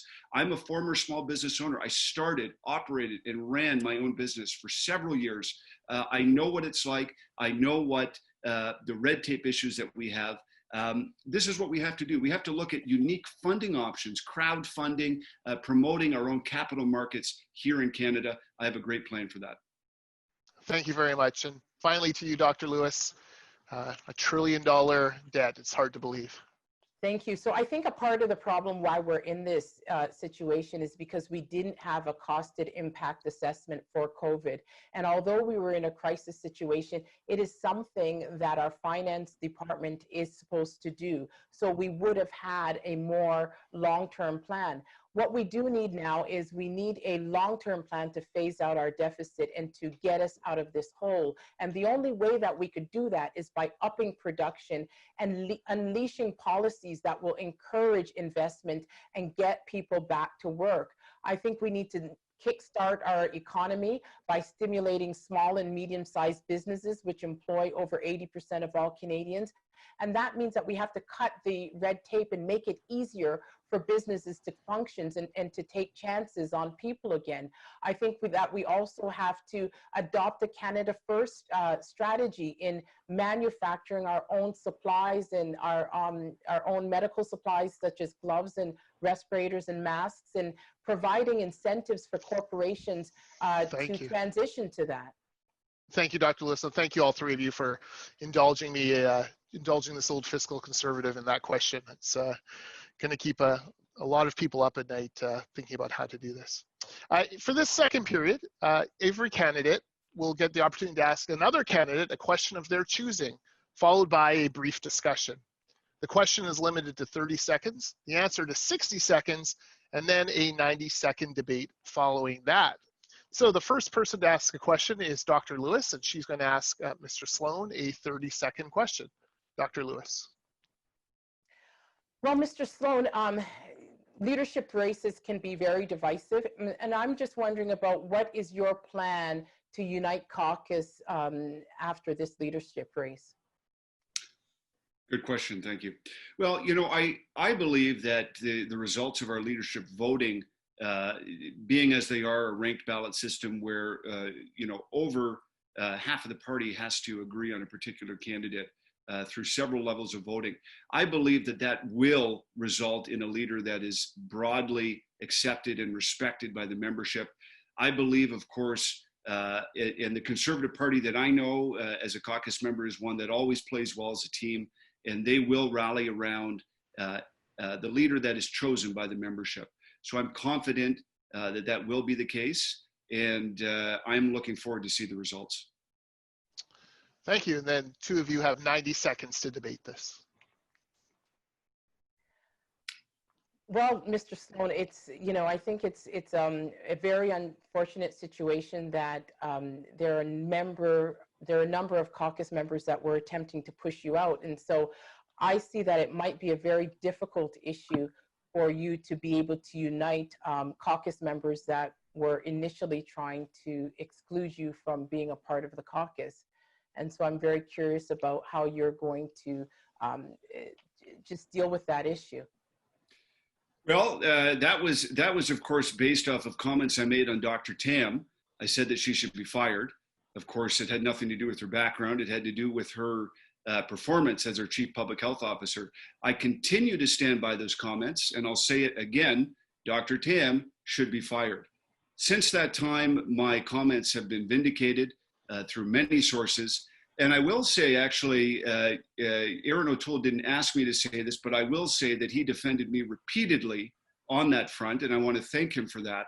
But you know what? The temperatures flare high sometimes, and we don't know the motivations for certain things. It could have been other leadership candidates, maybe who aren't here tonight, that were trying to orchestrate certain things. I can't say for sure, but I'm confident that whoever wins this leadership race will be able to unite the party. Whoever is the strongest on the issues, whoever has the vision for the country will win this leadership race. The members will speak, and caucus will respect their decision. Thank you both. Just whatever you do, on behalf of millions of British Columbians, please do not take Dr. Bonnie away from us here in British Columbia. Mr. Sloan, do you have a question for Mr. O'Toole? I do. Go ahead, 30 seconds. Okay, so the Liberals brag that their conversion therapy bill C8 is the most progressive law in the world on that subject. This is the law that could jail parents for up to 5 years for trying to affirm their child's birth gender. And I would like to ask Erin if he could articulate a denunciation of this self-proclaimed most progressive law. If this is the most progressive law, surely conservatives can find a way to critique it. Mr. O'Toole, 60 seconds. Thanks. I have been talking to a number of people about their concerns over C8, and I think it's important for a leader to be straight. I oppose conversion therapy. I think in many cases it's attempts to push medical treatment on someone without their consent. And so I've said I have concerns with it right from the start. That said, C8 has some definitions in it that are extremely broad, and people have raised valid concerns of the potential encroachment on religious freedom on the ability for a parent to discuss things with one of their children as they're growing. And I think this is where Parliament is meant to work. We talked about cancel culture. Parliament means to speak, parlement. It means we should hear concerns from people, because religious freedom and standing up for that is important. So I've heard these concerns. As many social conservatives know, I will fight hard to make sure they're an important part of our party. Thank you very much. And now, gentlemen, you have 90 seconds to debate this topic. Well, you know, for me, and I see the way that the numbers of kids who are identifying with gender dysphoria are exploding. And one thing that many people don't realize is that kids in the foster system experience gender dysphoria and are diagnosed with it at a much higher rate than the average population. And they're oftentimes put on drugs and pushed towards gender reassignment surgery or sex change operations. I don't think this is the type of thing we should be pushing on kids. The Bill C8 is what is called an affirmation only model of care, which means if your kid starts talking about it, you just push them down and push them in that direction. We know that most kids will ultimately grow out of gender dysphoria by the time they reach puberty. It's not right that we allow these type of operations on kids. I have said we will ban these sex change operations for kids under 18. They've done it in the UK. They're not a bunch of religious radicals over there. They've looked at the evidence and they've made the right decision. 25 seconds to you, Mr. O'Toole. Certainly pushing things on anyone I disagree with as a conservative, whether an adult or a child. And that's where I have some concerns about the therapy being pushed on people without their consent. But I know that many people share that same concern about it impacting a pastor talking to people in their congregation, parents talking to kids at puberty. So I think it's important that we debate these issues, and there are valid concerns about the overbreadth of some definitions in C8. Thank you both. For our next question, Mr. O'Toole, a question for Dr. Lewis, 30 seconds. Thank you very much. And my question be very similar to Dr. Lewis's. This leadership is in many ways like a dress rehearsal for the coming election, which could be in the next few months, could be within the next year. We've got to prepare quickly, return to Parliament, win the debates after the pandemic, have leadership debates in English and French. We have to fight back against the media and the liberal war room. What steps will you take to make sure our party's ready to win? 60 seconds to you. Sorry. Well, I think it's important, first of all, I know that you've alluded to the fact that we have to communicate in both English and French, so I would like to address that. I think it's important for a leader to be able to speak in both official languages, and I am working very hard on my French every day. I'm not a career politician that has had access to free French lessons, and so I'm working on improving my French, and I respected the French speakers of this country enough to do a very scary thing, which was debate in their language only after having, cumulatively about 23 hours of French lessons. And so I responded to that by rising to the challenge. And I think that it's, I'm enjoying learning the French language, and it's a beautiful language. And I think that the people of Quebec have been very receptive to the fact that I'm showing such initiative in learning the language. So I think that's probably one of the biggest challenges that I will face with respect to... I'm going to cut you off there, but I'm going to put you and Mr. O'Toole into a 90-second debate. Go ahead. I'll let you finish because he cut you off, sorry. Oh, that's okay. So I know another issue is the fact that I don't have a seat, Mr. O'Toole, and with respect to that, there's rumors that there could be an early election, and in that capacity, there will be nobody with a seat at that time, so we will all be in the same position. So I don't see that as a deterrent. And there have been precedents for this in the past. There have been other leaders who have not have seats, such as Brian Mulroney, and he won the leadership and went on to be a successful prime minister. I certainly hope you get a seat, and I think that would make our caucus even stronger. And I think on a lot of issues, even the three of us here tonight, 3 out of the 4 running have given the courtesy to folks in BC to show up. On many issues we agree, and I think you would be an excellent voice in our caucus. I think the challenge we will have is we will have a few months to hold Trudeau to account for a $1.2 trillion debt, the ability that he's going to have to raise taxes, the fact that they've been trying to squelch dissent on a whole range of issues. I think we have to be able to fight him right out of the gate in the benches. And I do think that that's a bit of a challenge. I know you were considering running in the last election. Actually, I wasn't considered, well, I couldn't run in the last election because I was completing my doctorate, and so that limited that opportunity. And unfortunately, right now, the Prime Minister has shown a real disrespect for Parliament anyways, Mr. O'Toole. So having a sitting seat in the House of Parliament right now would not even guarantee accountability because of the way the Prime Minister is conducting business. I'm so sorry to interrupt. Again, I'm a very polite human in real life. But Dr. Lewis, I'm going to allow you now to turn the tables on Mr. O'Toole and ask him a question for 30 seconds. Mr. O'Toole, you had indicated that you would like to reopen negotiations for free trade between Canada, Australia, New Zealand, and the UK. And my concern is that by reopening those negotiations, that would put the Canadian dairy market in peril. So my question to you is, why wouldn't you prioritize that trade and deal with Latin America rather than opening up potential of Canadian dairy farmers and agricultural businesses to competition with the Australia, New Zealand, and UK market? And 60 seconds to you, Mr. O'Toole.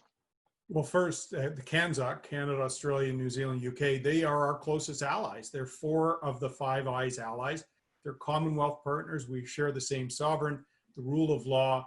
We already have exchanges. We fought and died together. So I think our best friends we need to do more with on the world stage, both in terms of trade, the opportunity for student and work exchanges, the ability for us to do more on a defense and cyber security, fighting against Huawei together. Trudeau's the only 5 Eyes out of step with our allies.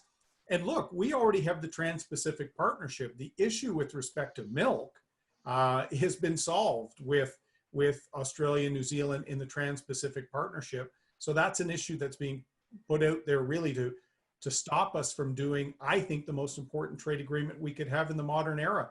Boris Johnson, post-Brexit, is talking to Australia and New Zealand right now. Trudeau's not at the table. I will be. Okay, and then 90 seconds for Dr. Lewis and Mr. O'Toole to debate this topic. Go ahead. But in actuality, the only issue that has not been solved is the Canadian dairy market issue. And when you open up the trade to that, you are putting the dairy market in a really perilous situation. And there are a number of dairy farmers that are very, very concerned that your proposal will put their market in jeopardy. That won't happen because the Trans-Pacific Partnership Agreement that I was involved in negotiating as parliamentary secretary in the Harper government addressed those commodities. And in fact, we can't allow an issue that's already been resolved to hold us up from a partnership with our closest allies. And so I worked on trade. In fact, we negotiated the European and other trade agreements while respecting the supply managed sectors, but getting new market access for our non-supply managed sectors. I know this was a top issue in the last leadership race. It really isn't in this one, because I think all farmers know we need to open up more market access for beef, pork, grain, oilseeds. We're going to need new markets for canola that China is blocking. So we need free trade, but amongst free nations, rule of law, democracy nations, not bad actors like China. That's why Australia, New Zealand, UK, we should be doing more with them. We can do more with other countries too, but our best friends should come first. But isn't there more of an untapped potential? Sorry, we're at time, so I'm going to stop you there. Mr. Sloan, do you have a question for Dr. Lewis? A 30-second question, please. Go ahead. I do. So in December 2011, the Harper government pulled back its commitment to the Kyoto Agreement because it would have had disastrous consequences for our economy. Right now, we're in a similar agreement called the Paris Agreement, which is also having disastrous consequences on our economy. You have said that you don't mind the Paris Agreement because it's not binding, but why bother staying in an agreement that you're not going to honor anyways? And whether we meet the goals or not, the goal of this is to be carbon zero, which would destroy our energy industry. Please explain why you support this agreement. 60 seconds to you, Dr. Lewis. Actually, the Kyoto Agreement and the Paris Agreement are actually two very distinctive and different agreements, Mr. Sloan. The Kyoto Agreement dealt with specific mechanisms and specific technologies that had to be implemented. And so that was very, very different. Whereas the Paris Agreement deals with independent individual contributions that the countries voluntarily make. And so one is a voluntary agreement and the other one is not. And so there's a clear distinction. And we have to, the problem with that I have with the Paris Agreement is that we did not do a costed impact assessment of that. And so we have had bad policies such as Bill C-48 and Bill C-69. Those policies were self-inflicted by our national regulators. They had nothing to do with the policies that were imposed by the Paris Accord. And so we have to understand the distinction between, first of all, Kyoto and Paris Accord, and also our ability to maintain our national sovereignty within the Paris Accord. That does not affect our ability to develop our natural resources. That's time, but I'm going to put you and Mr. Sloan into a 90-second debate on the topic. Go ahead. So the issue that I see, though, is that our commitment is to reduce our emissions by 30% by 2030. China, on the other hand, is allowed to increase their emissions until 2030. So are you saying that you would change our commitment to lower our emissions by 30%? And if so, what would that commitment be? Well, actually, what I would do is I would invest in our industries, such as like our liquefied natural gas, and I would export it to countries such as China, and that would embolden our economy, and that would also help countries like China reduce their emissions targets. And so when we look at the environment, we look at it from a global perspective, and so there are things that we can do as Canadians to assist other countries. And so developing our natural resources is not something that we have to do that's mutually exclusive from the environment. We can do that while investing in environmental stewardship. Excuse me, sorry, Dr. Lewis, I just want to say one thing here.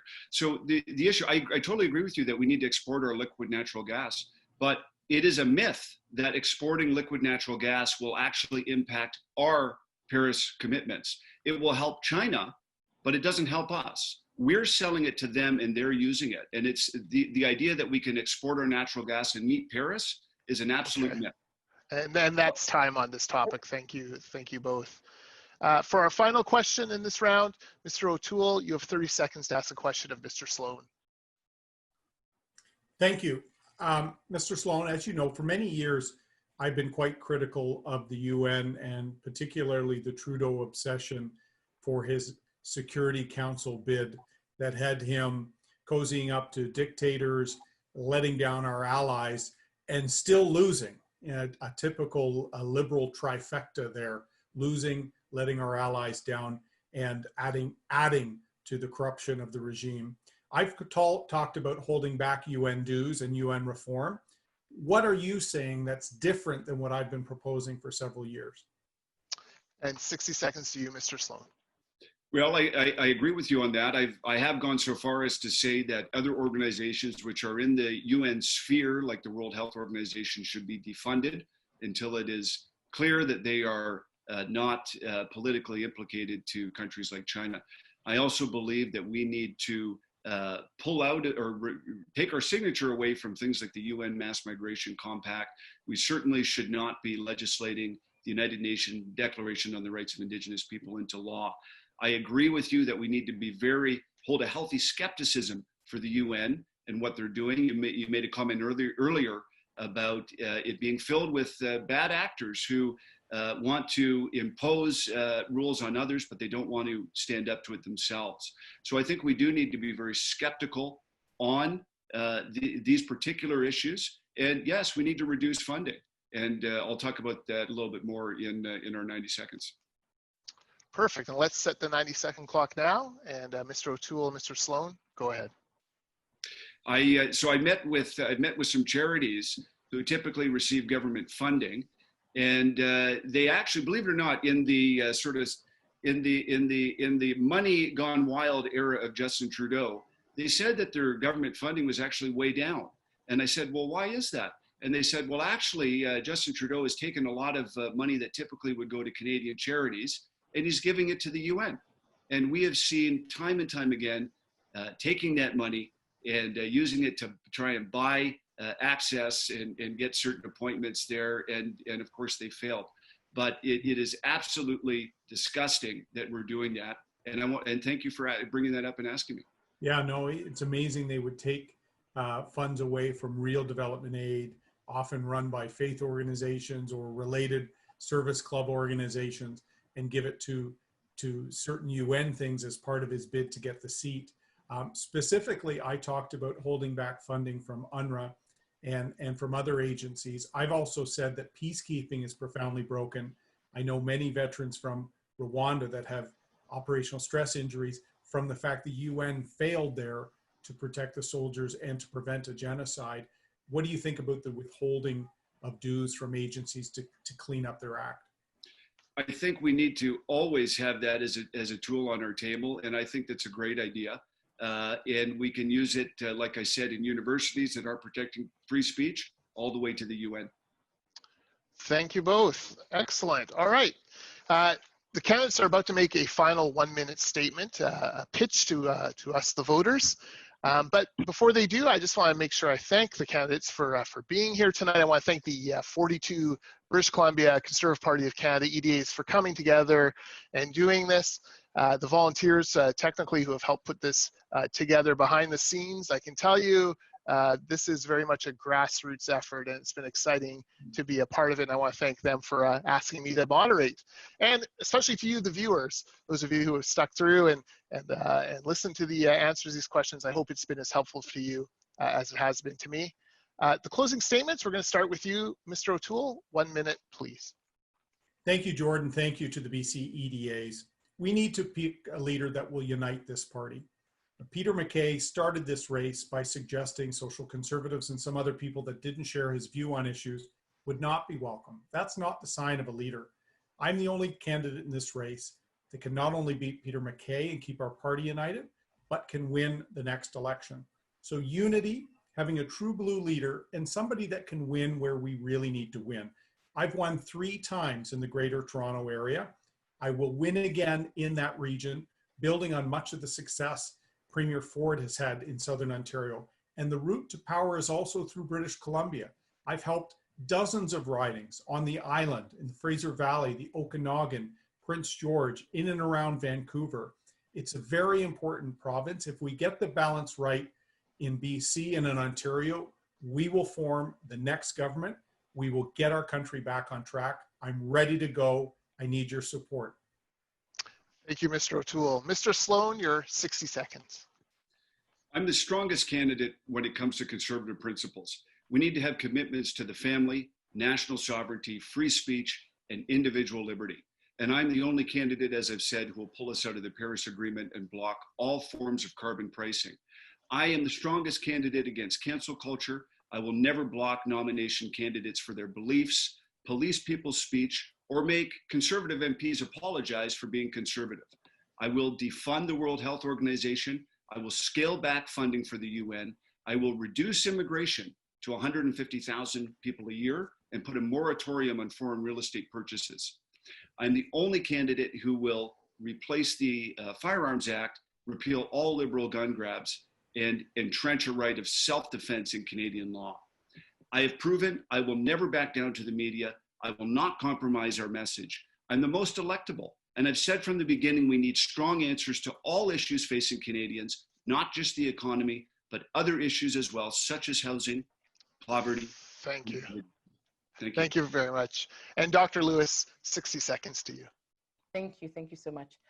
Today, the Liberals announced that we now have a $343 billion deficit. This is confirmation that Canada is truly at a crossroads. We've witnessed the erosion of our sovereignty, our credit rating, our economy, and our fundamental freedoms. Canada is really being made over into the socialist vision of Justin Trudeau. In order to win the next election, we're going to have to do things differently. I am the leader that can beat Justin Trudeau and fight against the Liberal attacks. I am the leader with a Master's of Environmental Studies who can present a credible environmental plan. I am the leader that can win the large urban settings and bring in new Conservatives with diverse backgrounds into our party. I am the leader that can unite this party. We are going to need to be united in order to rebuild our way out of COVID. We can only do this by cutting red tape for businesses, creating infrastructure, getting our products to the market. I'm sorry? That's 60 seconds. I'm sorry. I'm sorry to interrupt again. That's your time. Thank you very much, all of you, for being here. To the members watching at home, Conservatives, watch your mailboxes for your ballots this month. Be sure they're back in Ottawa before August 21st. On Wednesday, July 15th, Alberta Premier Jason Kenney will join my organization, ICBA, for a virtual town hall on Canada's energy industry and how it, and British Columbia specifically, can lead us out of the COVID-19 recession. For details and to register for that free Zoom event, you can check out icba.ca/energy. Mr. Derek Sloan, Mr. Erin O'Toole, Dr. Leslyn Lewis, thank you again for joining us. And for all of you watching at home, thank you, and don't forget to vote. Thank you.